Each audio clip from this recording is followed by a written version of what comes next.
بسم اللہ الرحمن الرحیم۔ السلام علیکم میرے پیارے ناظرین۔ اللہ تعالیٰ نے حضرت موسیٰ علیہ السلام کو وحی نازل کی کہ وہ اپنے ساتھیوں کو لے کر مصر سے ملک شام کی طرف روانہ ہو جائے۔ حضور نبی کریم صلی اللہ علیہ وسلم نے فرمایا کہ ایک دیہاتی نے آپ صلی اللہ علیہ وسلم کی بہت اچھی مہمان نوازی کی۔ آپ اس کی مہمان نوازی سے بہت خوش ہوئے، تو واپسی پر آپ صلی اللہ علیہ وسلم نے اس دیہاتی کو دعوت دی کہ وہ کبھی ہمارے پاس بھی آئے۔ یہ اس دیہاتی کے لیے بڑے آنر کی بات تھی۔ وہ بہت خوش ہوا اور چند دنوں بعد وہ حضور صلی اللہ علیہ وسلم کے پاس آیا۔ آپ صلی اللہ علیہ وسلم نے بھی اس کی بہت اچھی مہمان نوازی کی اور اسے کہا کہ مانگو، کیا مانگتے ہو؟ اس دیہاتی نے کہا کہ یا رسول اللہ، مجھے ایک اونٹ دے دیجئے جس کے اوپر میں اور میری فیملی سواری کیا کرے۔ آپ نے فرمایا اور مانگو، اور کیا مانگتے ہو؟ اور اس نے کہا کہ مجھے چند بکریاں دے دیجئے جن کا دودھ دھو کر میں اور میرا خاندان گزارا کر لیا کرے۔ یہ سن کر آپ صلی اللہ علیہ وسلم نے فرمایا، تم نے مانگا بھی تو کیا مانگا مجھ سے؟ دنیا کی چیزیں؟ تم سے تو وہ بنی اسرائیل کی بڑھیا ہی اچھی ہے۔ صحابہ کرام نے آپ صلی اللہ علیہ وسلم سے پوچھا، یا رسول اللہ، بڑھیا کا کیا ماجرا ہے؟ اس کی کہانی کیا ہے؟ ہمیں بھی بتائیے۔ تو آپ صلی اللہ علیہ وسلم نے فرمایا کہ جب اللہ تعالیٰ نے حضرت موسیٰ علیہ السلام کو حکم دیا کہ وہ مصر سے ملک شام کی طرف روانہ ہو جائیں، تو وہ نکلے اور رستہ بھول گئے۔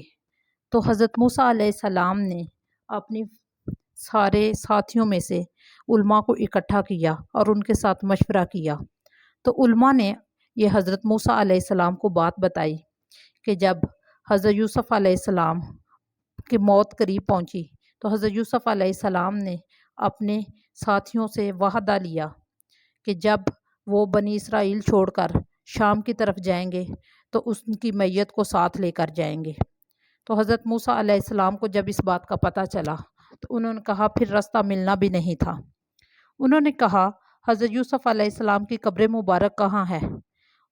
تو ساتھی کہنے لگے اس بات کا ہمیں تو معلوم نہیں، ہاں لیکن ایک بڑھیا ہے جو وہ یہ جانتی ہے کہ حضرت یوسف علیہ السلام کی قبر کہاں ہے۔ حضرت موسیٰ علیہ السلام نے کہا کہ جاؤ اس سے پوچھو۔ جب ساتھی اس بڑھیا کے پاس گئے تو اس بڑھیا نے پتہ بتانے سے انکار کر دیا اور کہا کہ موسیٰ کو میرے پاس لے کر آؤ، میں اس کے ساتھ ایک ڈیل کرنا چاہتی ہوں۔ جب حضرت موسیٰ علیہ السلام کو اس بڑھیا کی بات کا پتہ چلا تو آپ اس بڑھیا کے پاس گئے، بولے ہاں بڑھیا، کیا ڈیل ہے تمہاری؟ بڑھیا نے کہا کہ میں ایسے پتہ نہیں دوں گی، آپ کو مجھ سے ایک وعدہ کرنا ہوگا۔ حضرت موسیٰ علیہ السلام کہتے ہیں ہاں جی بولو، کیا وعدہ چاہیے آپ کو؟ بڑھیا کہتی ہے مجھے جنت میں آپ کا ساتھ چاہیے۔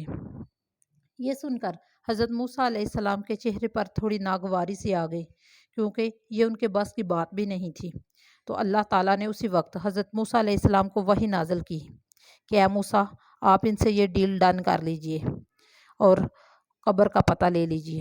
حضرت موسیٰ علیہ السلام نے بڑھیا کے ساتھ ڈیل پکی کی اور کہا کہ ٹھیک ہے، آپ مجھے قبر کا پتہ فرمائیے۔ وہ آپ علیہ السلام کو ایک تالاب کے پاس لے گئے اور کہا کہ اس تالاب سے پانی نکلوائیں۔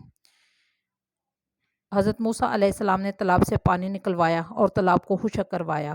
پھر اس نے کہا کہ اس کی بیسمنٹ میں حضرت یوسف علیہ السلام کی قبر ہے۔ تو حضرت موسیٰ علیہ السلام نے ان کی قبر کھدوائی اور ان کا جسد مبارک اپنے ساتھ لے گئے۔ تو حضور صلی اللہ علیہ وسلم نے کہا کہ وہ بڑھیا تم سے اچھی نکلی جس نے دنیا کے بدلے میں جنت میں ساتھ مانگا حضرت موسیٰ علیہ السلام سے۔ اسی طرح ایک حضور اکرم صلی اللہ علیہ وسلم کا صحابی ربیہ تھا جو آپ صلی اللہ علیہ وسلم کو وضو کرواتا تھا۔ ایک دن آپ جوش رحمت میں تھے، آپ نے اس سے کہا ربیہ مانگو، کیا مانگتے ہو؟ تو اس نے کہا یا رسول اللہ، میں آپ کے ساتھ جنت میں ساتھ مانگتا ہوں۔ تو آپ علیہ السلام نے کہا پھر سجدوں میں کثرت کیا کرو۔ کہانی پسند آئے اس کو لائک، شیئر اور میرے چینل کو سبسکرائب کیجیے گا اور ایک اچھا سا کمنٹ کر دیجیے گا ہماری حوصلہ افزائی کے لیے۔ شکریہ۔